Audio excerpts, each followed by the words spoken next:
Hi, and welcome to this week's Sips and Substance. This week, we're going to distill down the essence of three major topics. We're going to look hard at what's going on with the potential government shutdowns, what might happen, what that would mean, and why the Republicans seem interested in pursuing that again. We're also going to look into what's going on with the Trump campaign strategy of using conspiracy theories and gaslighting to drive voting in their favor, obviously. And then finally, in this week's economic segment, we're going to look at what the Fed's been doing and what the rather large interest rate cut means for us and you and for the election. I'm Jonathan. I'm going to give you the professor's take, what's going on with these issues. And I'm here with my friend Justin, who's going to come at you more from what an engineer has to think about these issues. All right. And so, you know what? In solidarity of the government shutdown and the potential furloughed employees, I'm having only the essentials, tap water. So all non-essential drinking is gone for me. There you go. This week, I'm sort of preparing for if Trump wins and has a trade war with his tariffs. I'm going to get in my imports now, just in case they become prohibitively expensive. I've got Rodenbach's Grand Cru, which is one of my favorite Belgian beers. It is as you can see, sort of a Flanders red. It's an oak-aged sour. So it is sour, but it's not like a punch-in-the-face sour. It's a well-balanced sour with the oak aging. It's just really good, solid beer, and I will miss it if I can't get it or have to pay through the nose to get it if Trump happens to win and puts in his tariffs. Okay, so our first segment today, we're going to discuss the looming government shutdown. Maybe it's a little premature for me to say that it's going to happen. It probably won't, but I think given the fact that we've been playing with the debt ceiling and continuing resolutions, it would be a good opportunity to talk about what a government shutdown is and how it's affected legislative negotiations and ultimately how it's going to affect this particular election. And I also think we should talk a little bit more about whether we think it's going to happen or not, because I think there's some interesting calculus that's going on this time that doesn't necessarily go on when it's not this close to an election. Yeah, definitely. So I feel like government shutdowns are a fairly recent phenomenon. We had them during Reagan, and then we had a fairly long one during the Clinton administration. But then after that, it seemed like smooth sailing. And really, it was once the Tea Party started gaining power, when we started to play with fire, so to speak. So in 2013, Ted Cruz had a really brilliant idea of saying, hey, you know what, we should defund Obamacare. And the Democrats said, hell no. And eventually the Republicans blinked, right? I believe that's when we got the wonderful images of Ted Cruz reading Dr. Seuss on the Senate floor. Am I mistaken about that? I honestly don't know. One time when he's tried to be filibustering something, in any case, he was doing that. So it's just lasting memory. There's plenty of bad memories about Ted Cruz if you really want to dig into that. Just showmanship, really. So basically, the Republicans didn't get what they wanted. It caused fractures within the Republican Party, and the Democrats got everything that they wanted. Most people believe that it was the fault of the Republican Party for that shutdown. There was another small shutdown in 2018. This one, the public blamed the Democrats.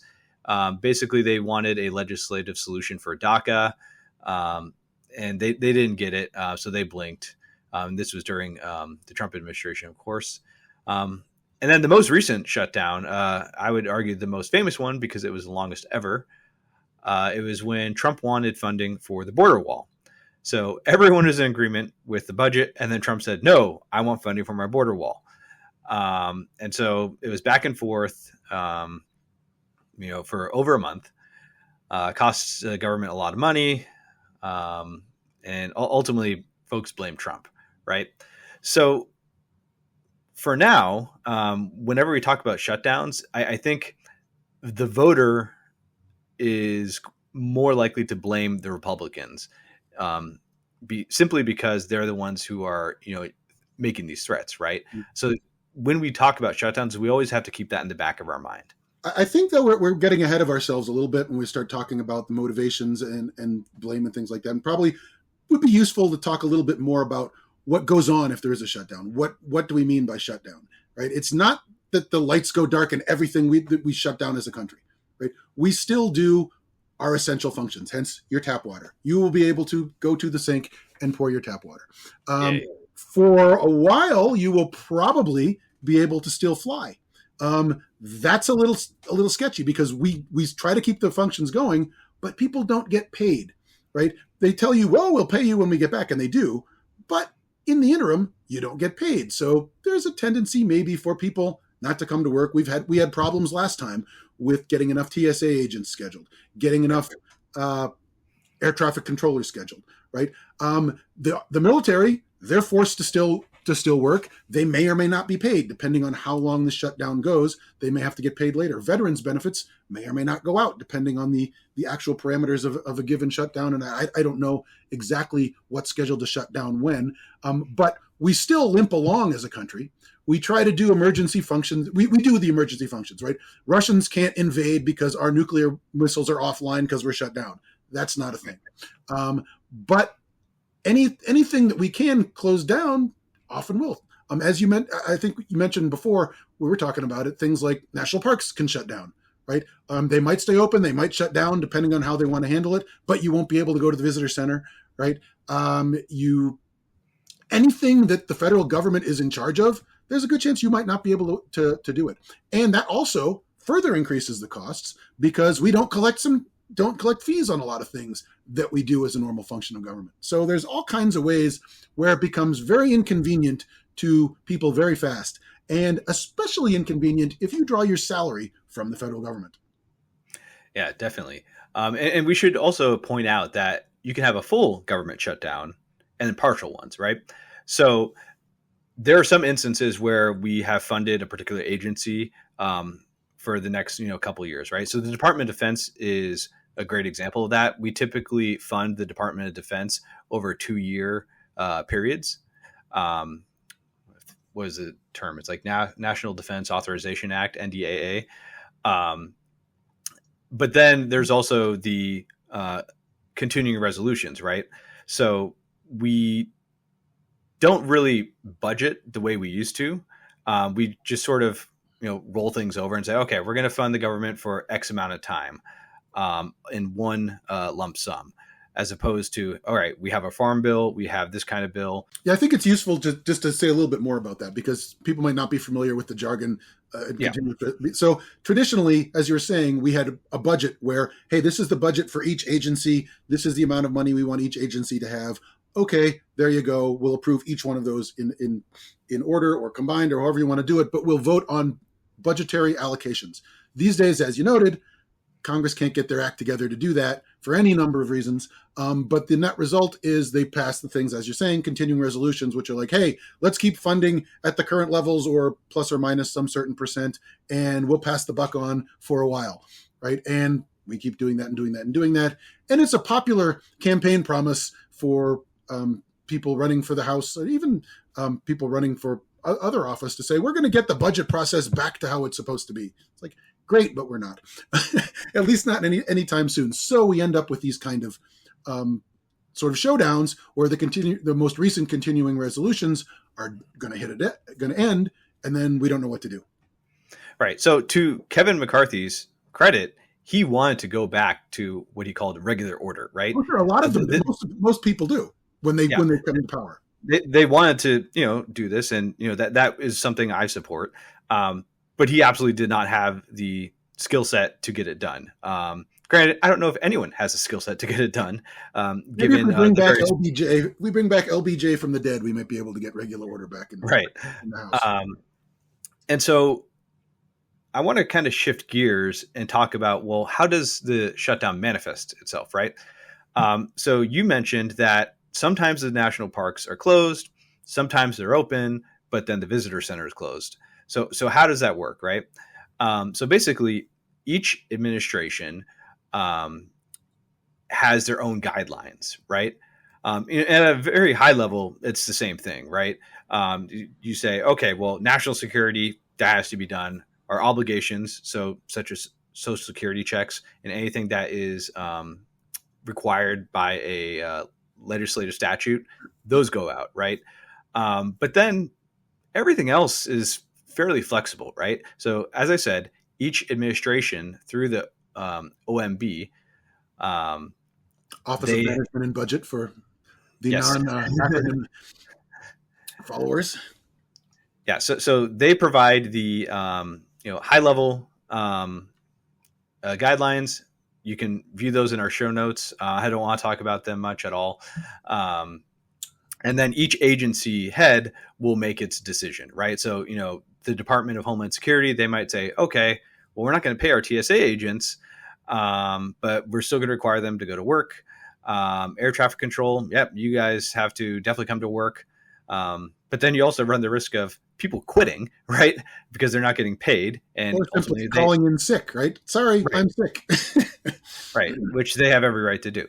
So the manifestation can differ from administration to administration.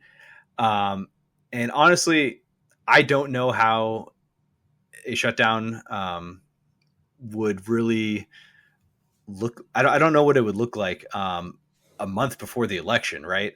I think that gets really interesting. I would like to think that, the Biden administration would try and be as responsible as possible. But I imagine it would be politicized by both sides, right? So whatever happens, the Democrats would say, oh, well, this is a natural thing. Everyone's following the guidelines, blah, blah, blah, blah, blah. And then the Republicans would say, well, no, you're weaponizing the government, right? Ted Cruz basically said that in 2013. Ted Cruz.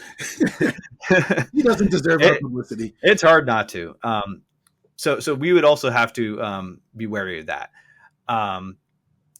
So as you mentioned before, it's probably not going to happen because, folks like Mitch McConnell say this would be a monumentally stupid thing to do. See, I'm not convinced. 40 days before the election. I'm not convinced that it probably won't happen, almost precisely because it would be monumentally stupid to do. So you want to talk about that now, or do you want to talk about how we're getting here first? Let's do the former. Okay, so here's here's my take on if we think it's going to happen. Right, it would be colossally stupid to do politically. McConnell understands politics. I would say better than any Republican that's been in office for a good long while. He knows what he's doing. He's not a stupid man. He is very good at reading the trends and taking advantage of them. He thinks this is a bad idea because it is, right? We are aware, the voters who pay attention enough anyway, know that Donald Trump is saying, if we don't get what we want, shut down the government, right? Which is what leads me to believe this might actually happen. There's a pretty good track record out there of Trump thinking he knows better than anyone else, especially better than Mitch McConnell. So I'm guessing the fact that McConnell is opposed to it makes Trump even more in favor of it. And if Trump, and I kind of feel like if Trump really thinks he's in a really bad spot and might be losing, why not inject this chaos into the race? It might screw him, but it's chaotic. Nobody really knows, like you said, what it's going to look like right before an election and how it's going to play out. I think you agree with me that it would be that we're both going to agree with Mitch McConnell. It would be horrible for most Republicans. The base would be fired up, but you're going to turn off a lot of those people. And we're going to talk about this later on too, because I think this is sort of part and parcel with most of the strategies that come out of the Trump campaign right now. Let's fire up the base and we'll count on getting them out, and it'll offset any losses we have among more normal people, right? So that's why I'm a little concerned, more than a little concerned, that he might be willing to go down this path just to see what happens. I think I would disagree. Even though it seems like, the Trump campaign is on fire, the polling data still suggests that it's basically a coin flip race, right? Okay. There have been some, the polling is not getting better for Trump. No, it's not, but it's If still it continues on this trajectory. What I'm saying is if he thinks he's in a bad spot, if the polling gets worse and it's getting worse for him, then this seems like the kind of Hail Mary he would be willing to throw. I think there are probably many other Hail Marys he could throw before this, because as you said, sure. it's just so obvious that the Republicans would get blamed, right? And most of the Republican Party does not want to shut down because they understand the ramifications of that. Mike Johnson, the Speaker of the House, has been working with Trump, and I think he's relayed those messages quite clearly to him, saying, "Hey, look, man, we just need to get this issue off the table, because if it's on the table, you have a much higher chance of losing." Do you think Mike Johnson realizes he's being set up as the fall guy for all this? Oh, because he's screwed one way or another. Yeah, I mean, I got to give him credit though. He's not suited for the job, but I think he's doing about as good as he can do. Right? It really is an impossible task. So that actually leads us into like what is happening now, right? So the current proposal is to fund the government for the next 6 months, basically take the issue off the table and leave it for the next president. But it has to require something called the SAVE Act. So what is the SAVE Act? Well, it prevents all those millions and millions of illegal immigrants from voting, right? That is the purpose of the act. And obviously, I hope our listeners can detect the sarcasm in my voice, because there are not millions and millions of illegal aliens voting. So basically, this act will it forces states to require proof of citizenship before registering to vote. Right now, like for instance, in my state, you need a driver's license, a valid driver's license, and a social security number to vote. In most cases, that's sufficient. And I think a lot of states are pretty similar. Jonathan, you could probably mention Colorado, your voting requirements.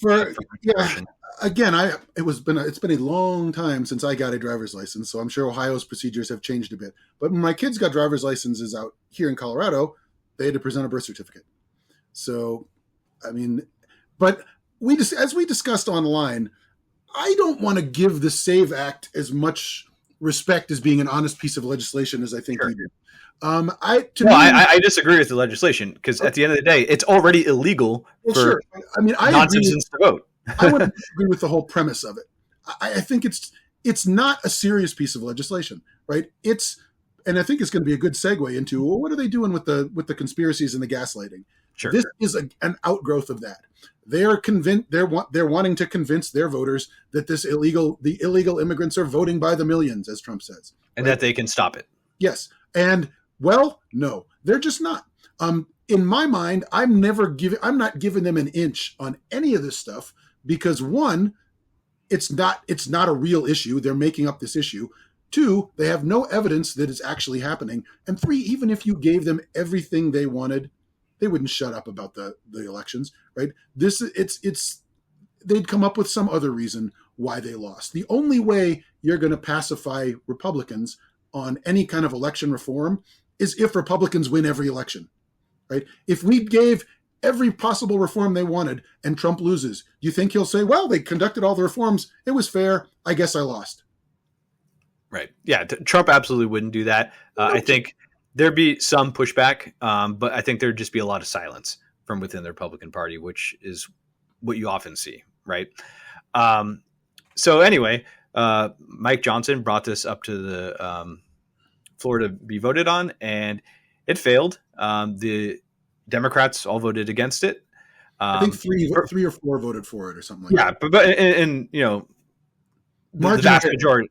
The vast majority of them, voted against it for the reasons that you stated. And then we had, the troublemakers also voted against it.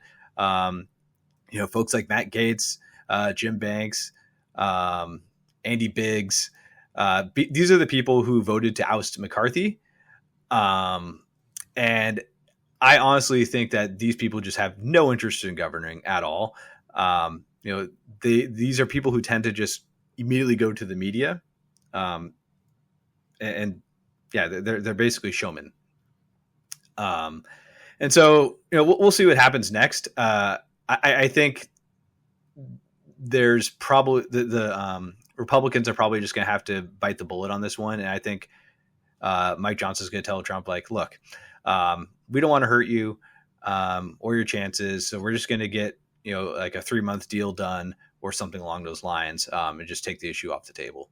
I do think that if this wasn't an election season, right? And this was just like, sometime in like April of like 2025, I do think that the messaging involved would be difficult, for the Democrats to combat. And they wouldn't be able to take such a hardline stance, right? Of like, whoa, no, we're not going to budge on the issue, because obviously it's bullshit, right? Um, you know, I've seen time and time again Republicans be able to just say, what's the harm in just asking for voter ID? You need a voter ID to do anything, such as applying for a job, or not necessarily applying for a job, but for acquiring a job, right? You need an identification for buying alcohol, and everyone does that after a certain age. So I do think the Democrats run into some risk there, but definitely not now, right? Right before the election. I think they can just safely just say, no, this is nonsense. We're going to fund the government. That's that. And they don't even need to discuss the merits of the SAVE Act.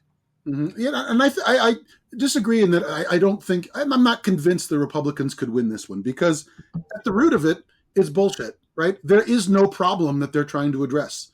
There is no massive influx of illegal immigrants voting any more than there's a massive problem of twins impersonating their other twin and voting in their place, right? We can't prove that it's not happening, but we have no examples of it happening to any extent that we need to worry about, right? And to give them any sort of acknowledgement that it's nothing but bullshit is playing into their game and making things worse. You can't disprove a negative. You can't say this has never happened. Sure, it's probably happened a couple times, but it doesn't happen enough to be worth spending any time, and certainly not the money that it would cost to get this thing done.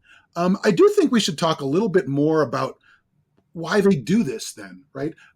Because we've gone to great lengths saying this isn't really going to be effective. It caused them problems, but it is very good for your base, right? You're showing them we're fighting for you. We're doing what we can. The evil other party is standing in our way, and it's almost always the evil other Democrats are standing in the way, because the Republicans have far more members that are willing to be the chaos agents we need to do something like this. And even though they don't really end up working, the parties have the Democrats have figured out, giving into the Republican blackmail doesn't really make them happy, right? We're not going to have more bipartisanship because we cave on this issue. They'll just do it more and more and more, right? It still resonates with the hardcore base. And there are a number of Republicans that really need that hardcore base to stay in office. So that's why you see these things happen over and over again. And again, as you said, the same suspects are always pushing for it. So it's probably not going to go away anytime soon. Okay, so I think that's a good segue into our next topic, which is the GOP leveraging conspiracy theories as well as gaslighting in order to really rile up the base.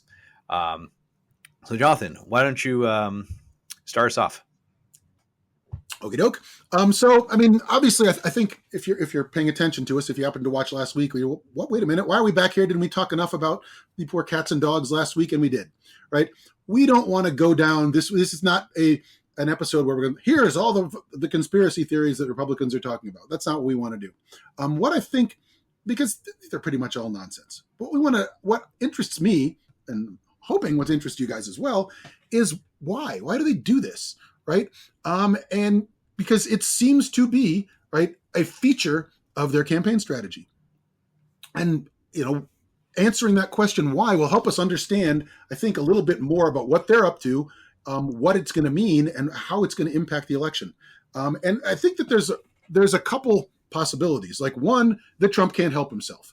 And a lot of the Democrats like to say, Trump's lost his mind. He's like, okay, he's certainly aged a lot. But I think that's too simple of an approach just to say, he can't help himself. Because somebody like, J.D. Vance, he certainly can help himself. And he's doing the same thing, right? So I think it's safe to say that it's a strategy. They're doing this intentionally, right? Which again, what's the point of that? And I think there's some real pros, right? You're riling up your base. Republicans, the MAGA base gets really animated and really determined that they need to get out and vote when these things come into their attention, right? It plays into the whole worldview that Republicans have set up for their voters, right? You've got the swamp, you've got the crooked media, you've got the elites that are trying to work against you. And here's all these things that can happen in that artificial world that we've got you believing in, right? So it's really these conspiracy theories, while to look to people, up to those of us on the outside, we look at them like, these are just insane, which they are. They do line up with the worldview that the MAGA types, Trump and his acolytes, have tried to create for their voters. The cons on the other side is that it alienates the non-loony voters, right? If you can see that, well, Haitians aren't really eating cats and dogs, right? It's going to put you off. And the calculation is, well, is it going to do more good getting these true believers to turn out in droves? Is that good for your campaign going to be better than the harm you're doing by turning off moderates? And that remains to be seen, right? Yeah. So I before we dive deeper, I want to kind of add a little bit more nuance here, because I think there's varying degrees of craziness with these conspiracy theories, right? So if you're really, really plugged in, you're probably familiar with, QAnon and Pizzagate, things like that. Those are just so batshit insane that I don't even want to discuss what they mean, right? Well, since you brought them up, we should probably at least say what Pizzagate is at a high level. Some imbecile showed up at a pizza parlor in Washington, D.C. with I think it was an AK-47, shot up the place because he was there to rescue children that Democratic elites like Hillary Clinton were keeping in the basement to drink their blood. Yeah, sick trafficking stuff and all that. And so I don't really see any mainstream or Republican in leadership really acknowledging that they exist. Though there is like some, I guess, Trump has nodded to QAnon in his rally. Yeah, he has, right? There's like that QAnon theme song or whatever. Mm-hmm. But there's still enough distance where it's like, oh, I don't, who knows? Yeah, it's just a song, right? There's some plausible deniability there, right? It's the nod and the wink strategy. Right, exactly. So there's that level of batshit crazy. And then there's less batshit crazy where, once you start diving into it, you're like, yes, that is nonsense. But at a first glance, it seems believable, right?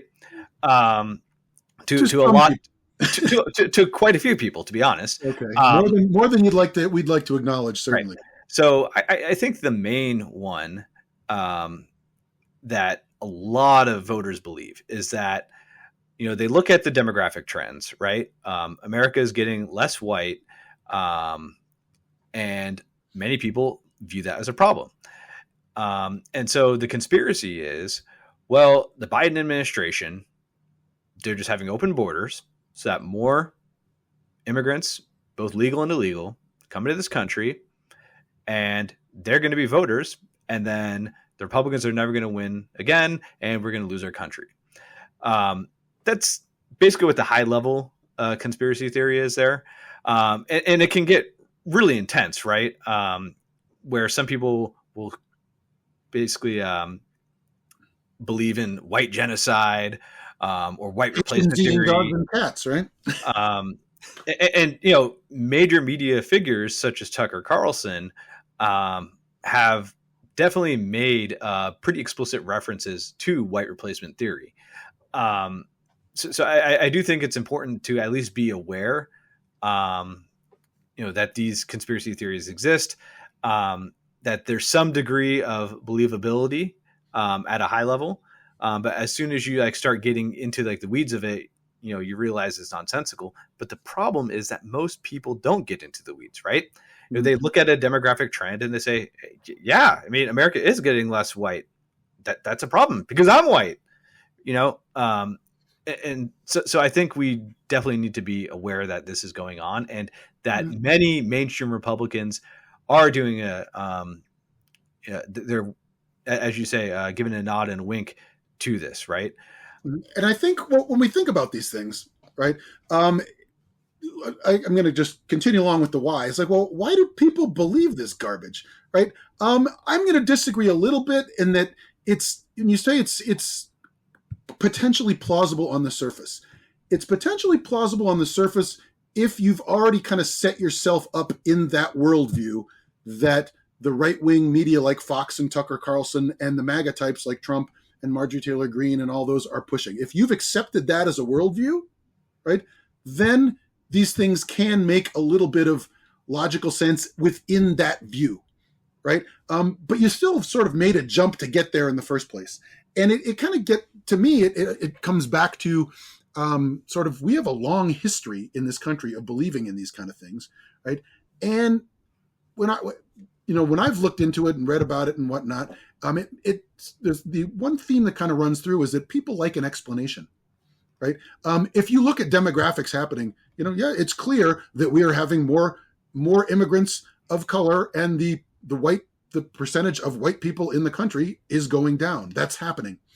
People don't like to accept that as just a random event. People want explanations for things. That's how you get conspiracy theories like the elders of Zion are controlling the world, or now the Democratic Party is controlling immigration to make white people not the majority, so we can change the country, right? People are looking for explanations. And when you've got somebody primed to believe all this stuff in the MAGA universe, this kind of fits right in, right?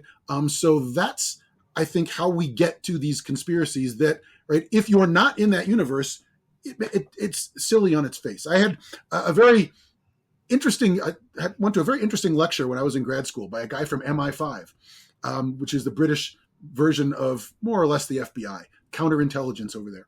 And he was talking about conspiracies. And he said, there are no conspiracies. There's just no such thing. Anytime more than one person is involved, somebody talks, right? So if you approach the world from that kind of view, like he has, and he was trying to convince the rest of us, the grad students, to think it the same way, anytime anybody comes up, oh, this is happening behind the scene, it's not, right? That's my point of view. And to me, all these things are just silly on the face, but I come from a different worldview. If you believe in that worldview, then you can see how people make that jump to these just completely preposterous ideas, even though they're a little bit rooted in how they see the world going on outside of them. So one thing I find interesting, and before I say what I'm going to say, I want to preface this with, I do not want to both sides this issue. You have the leader of the Republican Party, Donald Trump, pushing insane shit, right? You don't see this happening at the leadership level of the Democrat Party.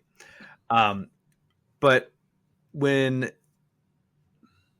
on say social media and stuff like that, you have some fairly prominent media figures, pushing some really strange ideas that Trump's assassination attempts were staged, right?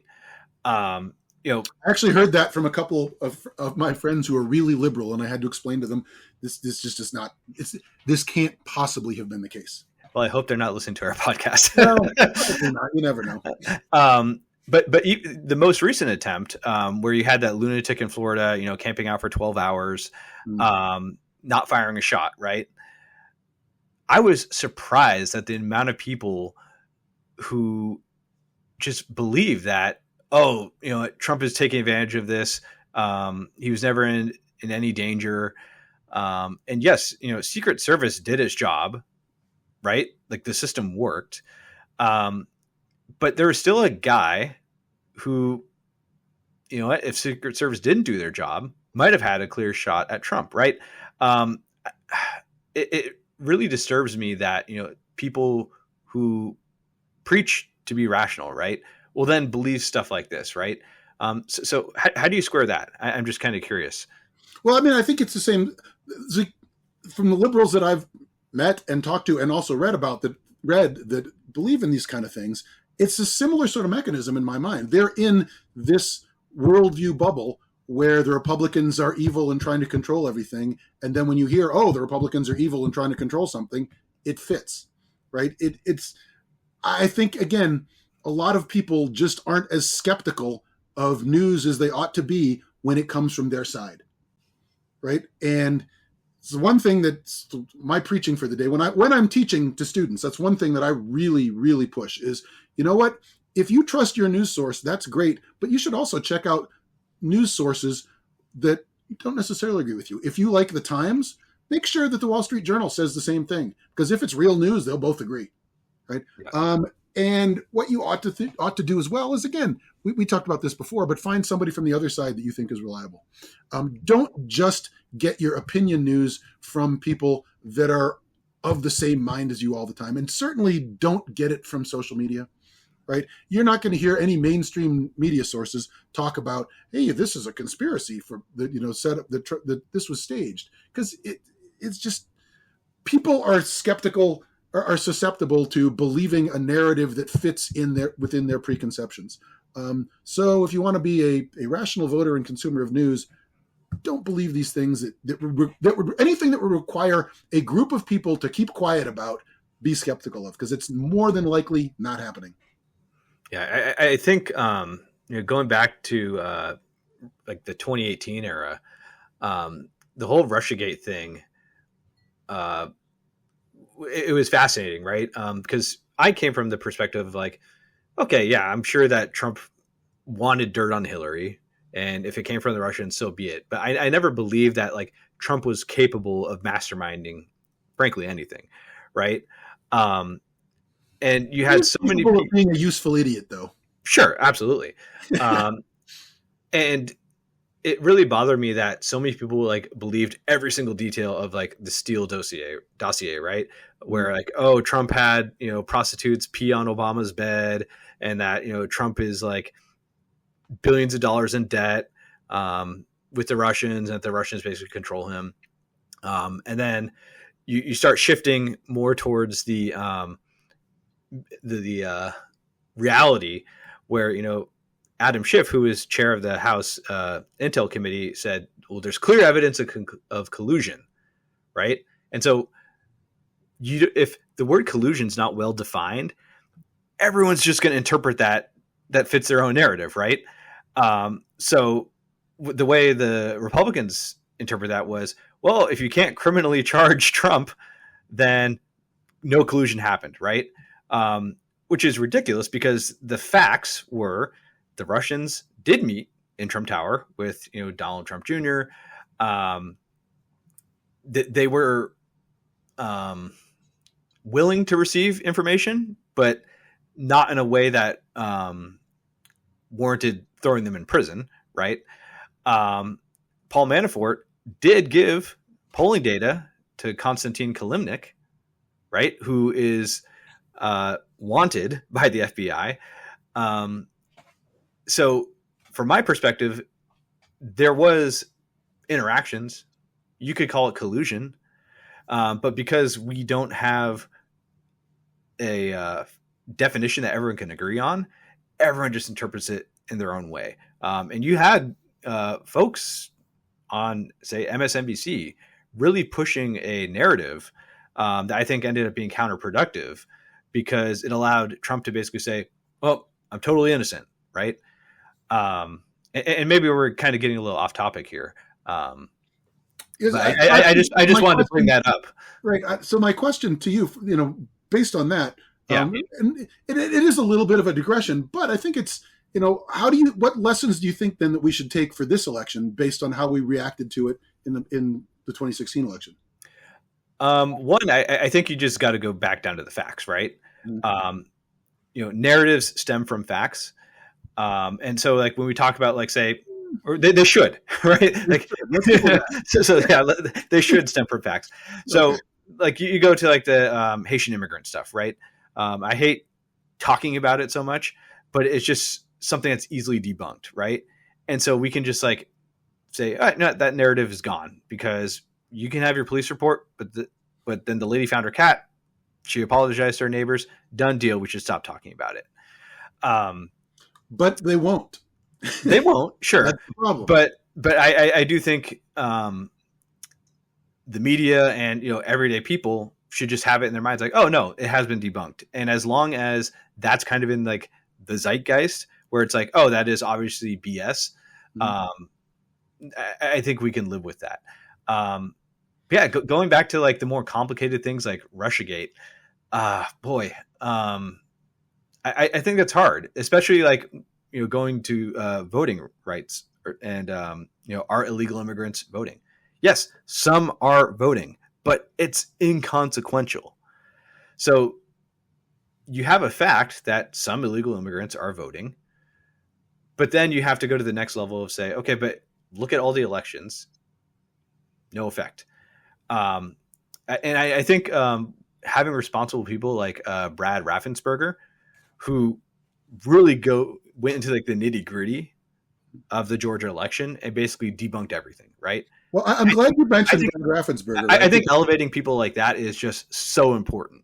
But here's the problem with relying on good actors, right? Right. In Georgia today, the Mhm. elections board is meeting, and they passed a new regulation that says there have to be hand counts um, in every precinct before they forward the votes on for counting to avoid fraud that doesn't exist, right? Right. That's going to slow things down a lot. It's going to cause havoc, right? And they're doing this because of this conspiracy Right. that the Democrats cheat. So there are real world impacts to these conspiracy theories. It's not just that it riles up your voters and gets them activated, but then you get idiots into roles of government like these Georgia election board people, and they just screw with the system.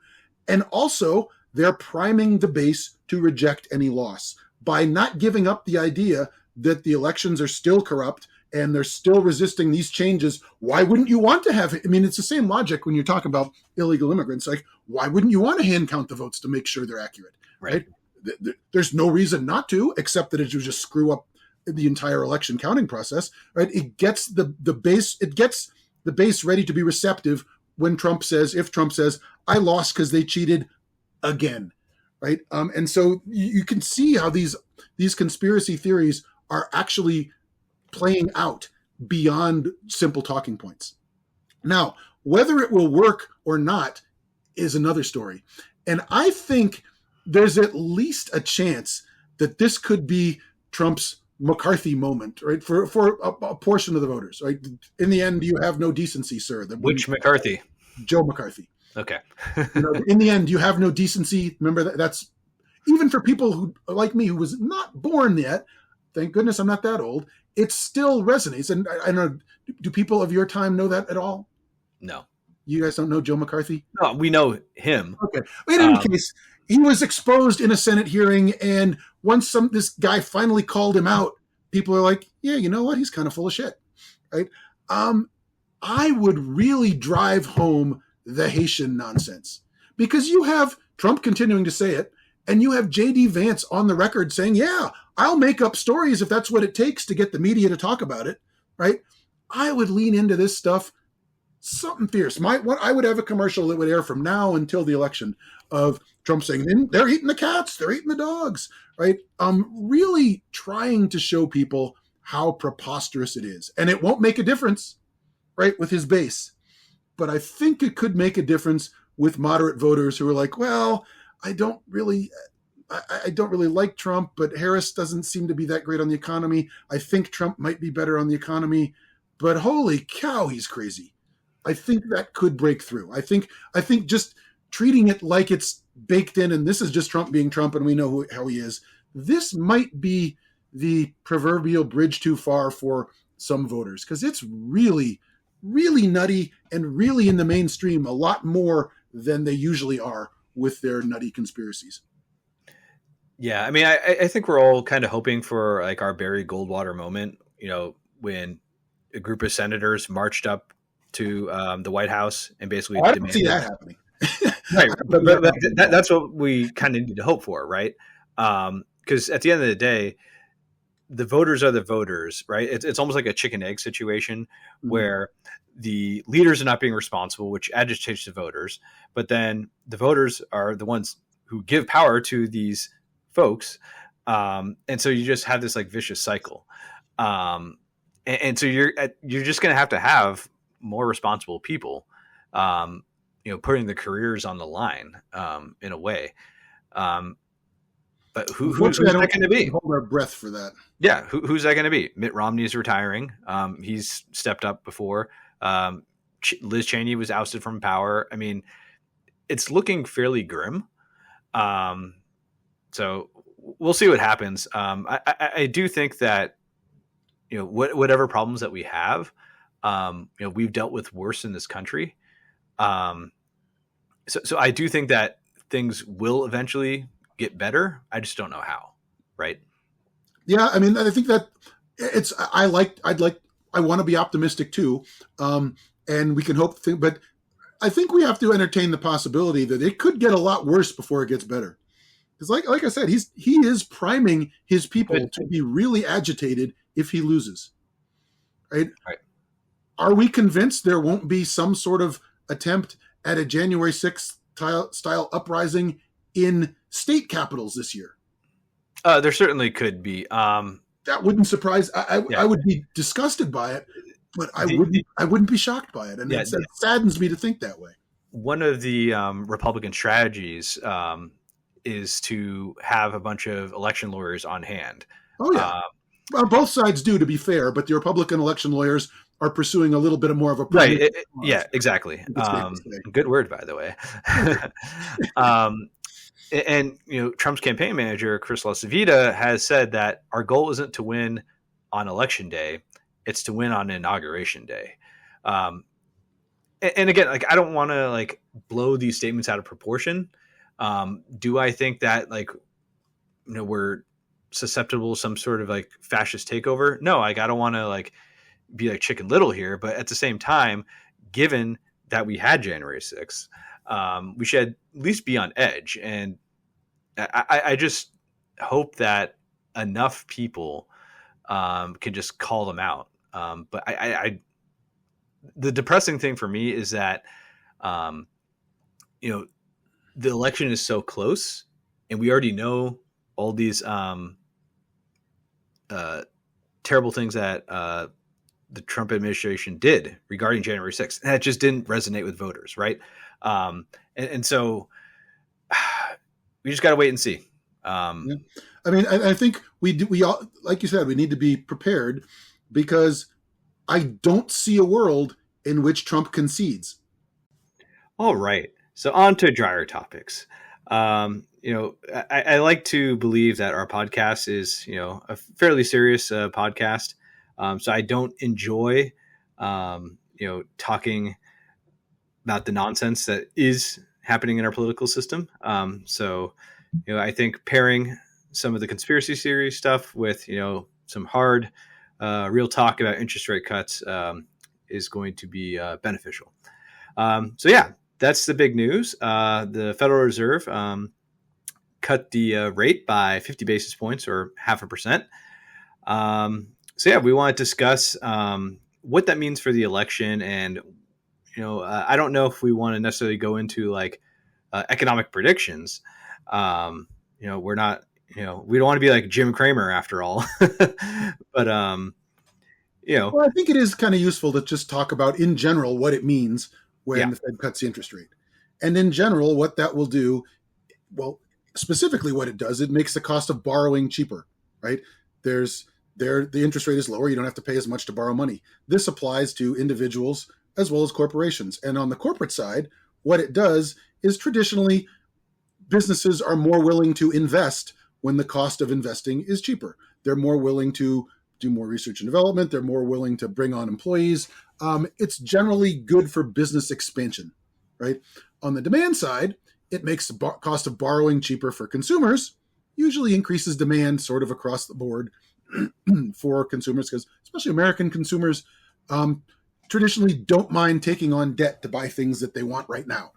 So those are the two sort of generic effects of cutting the interest rate. Yeah. So, kind of like a 1-minute crash course in macroeconomics and monetary policy. The Federal Reserve has a dual mandate, right? So they want to, one, keep prices stable, and two, keep unemployment low. And oftentimes those conflict with each other, right? So in periods of high inflation, you generally have almost zero unemployment, right? There are certain periods of history where that didn't happen. So during Yeah, the Carter I wouldn't administration, want to wed yourself too much to that statement yeah, because because we have stagflation, right? yes, or That, you have things like what happened in Weimar Germany, when the inflation rate was through the roof and nobody had a job and they couldn't afford right. food, and the Great Depression here as well. I mean, the inflation can get out of control and wipe out a lot of gains in the economy.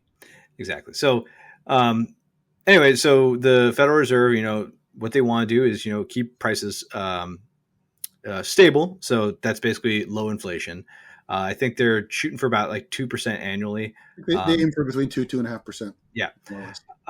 And so basically, what they're signaling here is with this rate cut is they believe that they've hit, the inflation target, right? They think, okay, we got that under control, but we want to keep the economy going. So let's give it a little bit more juice. I think that's a reasonable explanation for those who aren't familiar with monetary policy. As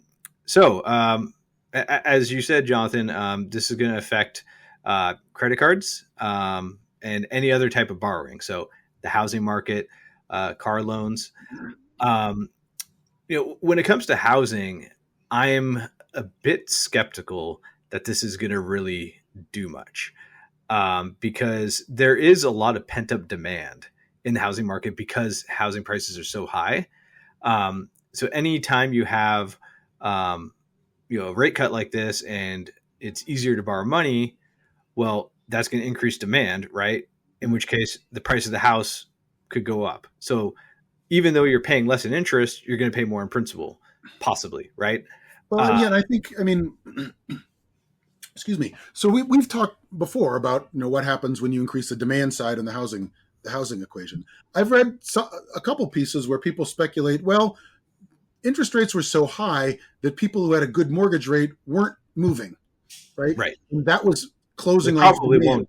They which probably is won't true. still. They still probably won't, but we're headed in the direction where the interest rates are lower. It'll be cheaper to move, right? Yes. The theory behind these discussions is that when these people decide to move, it will open up more supply, right? Mm-hmm. Because they're willing to sell their house.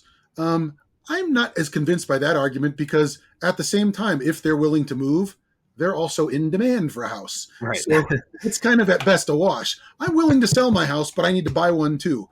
I don't see how that increases the stock of housing for sale dramatically at all, except unless there's some weird patterns. If everybody's leaving one area and moving to another in the area where everyone's leaving, housing prices would go down, I suppose.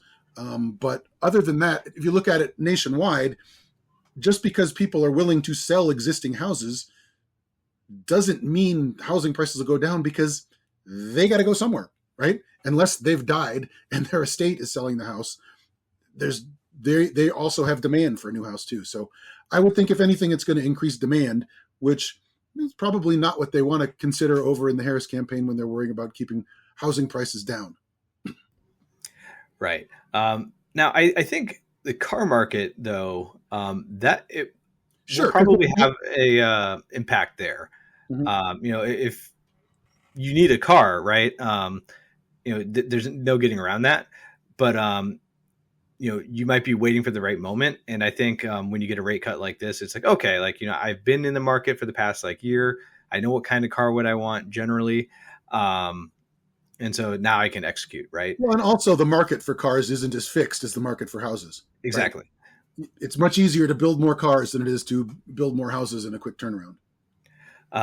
So what does this mean in terms of perception on the economy, right? Well, I think before we get to that, the one sure. thing we should talk a little bit more is interest rate cuts for credit cards, because that happens pretty much, without people even paying attention. Your credit card interest rate, it has some algorithm that's based on the Fed discount rate. Right. So when that goes down, you're going to end up paying less. That's actually more money in your pocket. You don't have to pay as much interest on your credit card. So people will probably start noticing that more directly and more immediately than any of these other impacts that we're talking about. Right. So obviously stocks went up to all-time highs again.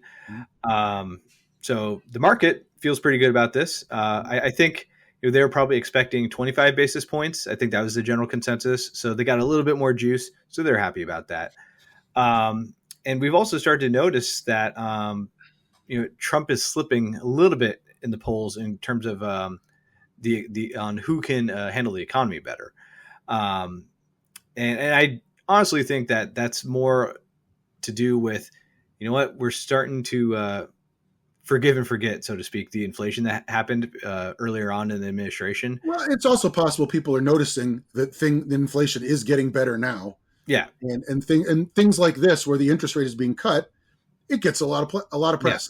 Yeah. I think one way that the Trump campaign isn't as comfortable with their standing on the economy right now is that Stephen Moore is already out complaining, oh, the Fed shouldn't have cut the interest rate by a 0.5%. They should only have done 0.25%, but they should have done it a while ago. And this is pure politics. And Trump, of course, is on his horse claiming this is pure politics as well. While at the same time saying that he ought to be able to control interest rates if he feels like it, if he's president. So there's always that kind of paradox you got to wade your way through.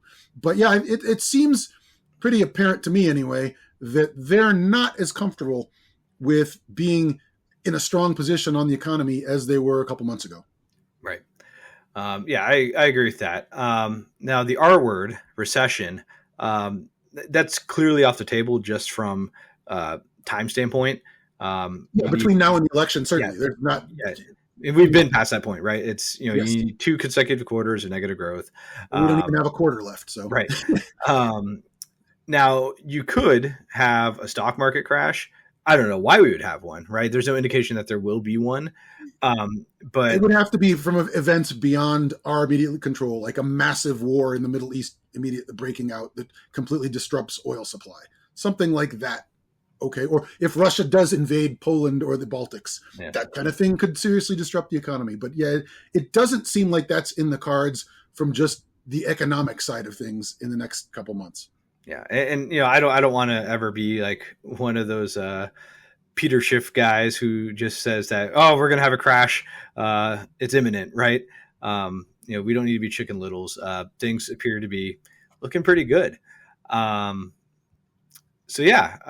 think in terms of the election, the economy is looking good, about as good as it can get.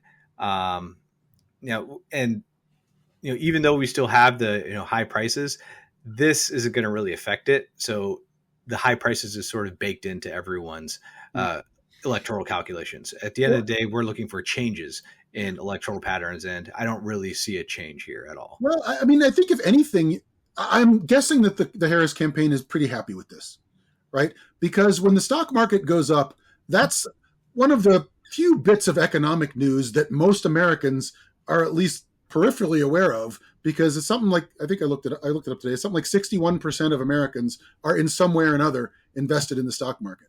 So while what the Dow is today or the S&P 500 is today is a pretty superficial read of the economy, right?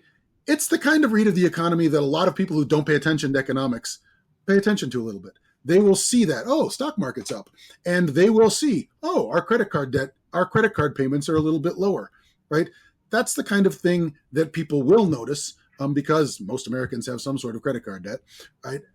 So I'm guessing the Harris campaign is very pleased with this. They'd have been fine with a 0.25%, but a 0.5% is pretty solid for them.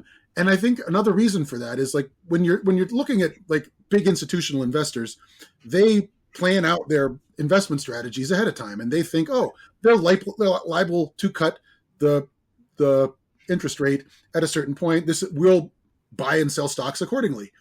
Well, the Fed went a little bit beyond what most expectations were, so you're going to get a little bit more positive impact from these institutional firms, I think, because it's like, hey, this is even better for our investment purposes.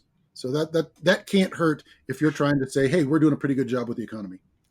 Yeah, I agree. And I think as long as the Harris campaign is just quiet about it and they just say something along the lines of like, oh, you know what, like we're not going to, comment on the Fed, we're just going to go with what the Fed says, right? Mm-hmm. At the end of the day, we want the Fed to be as independent as possible. It's one of the last institutions where they're still trust on both sides. Well, what would you say though to the voters who are skeptical that this isn't a neutral, nonpartisan move, but clearly political and clearly designed to get Trump defeated because he's come out and said he's shit talked the Fed left and right, and he's got a plan for being more involved in what the Fed's doing. Do you think? How do? I mean, I know what my response is to that. Let's start with you. My response is Trump appointed him. Okay. That's it. It's Trump's guy. Okay. Yeah. Well, he does have a history of appointing people in his first term that he ended up not agreeing with particularly much. I think we should probably go a little bit further than that, though. It's like these people are appointed, and they have a long history of frustrating presidents from both parties. To me, that's the best evidence that the Fed isn't interested in who wins or who loses. I think individually, I'm sure people are. But as an institution, I think they do a pretty good job. Their track record at least shows that they've done a pretty good job. There's no real evidence that I've seen that would suggest this is otherwise. The only people that think that way are in the Trump campaign, and it doesn't matter what people do. The Trump campaign always thinks that somebody somewhere is out to get them for whatever decision happens to be made.